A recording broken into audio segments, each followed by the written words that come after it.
When I found out it would be possible to add a player of Aaron's caliber to our offense, it was how fast I could get to Green Bay to help him pack his stuff and come to Minnesota.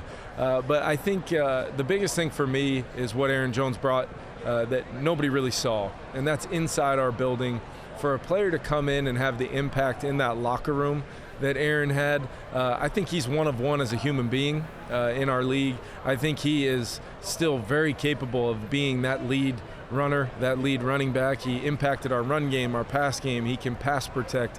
He can do just about everything that we need our running back to do on our offense, and it impacted us greatly this year. So I would love to have Aaron back, but Aaron is one of my all-time favorites, and it didn't take long for him to establish himself within our organization or with me.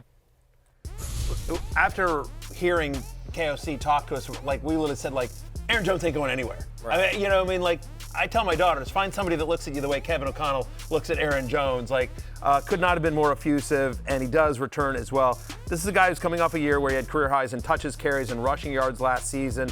Top 8 among running backs in receptions and receiving yards. They really used him in the passing game last year as well. I think they'll add to that running back room. Me too. I think he's probably going to have next year 65% of the run. You know, they'll have, especially given how deep the running back class is, they'll add to somebody as well. And look, he's on the wrong side of 30, tends to leave games early, gets banged up. But I think this is about the best possible landing spot for Aaron Jones to be back in Minnesota, back in an offense that has used him effectively, that likes him so much, will make him the number one.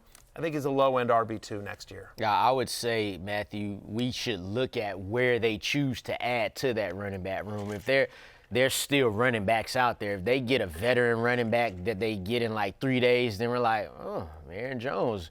But then if they go pick up a guy in the second or third round, that's when we should start talking about possible, touches or 35% share and stuff like that. Hey, it's Matthew Berry from NBCSports.com and RotoWorld.com, and I want to thank you so much for watching whatever it is you just watched, or if nothing else, being too lazy to click out of the autoplay after this video started, after whatever it is you actually wanted to watch finished. But now that you're here, I'd like to take a moment here to ask you respectfully now, okay? I'm asking you respectfully to subscribe to the NFL on NBC YouTube channel. You'll get the latest RotoWorld fantasy news headlines, all sorts of great shows, including my own Fantasy Football Happy Hour. So go subscribe now. Again, I'm asking respectfully.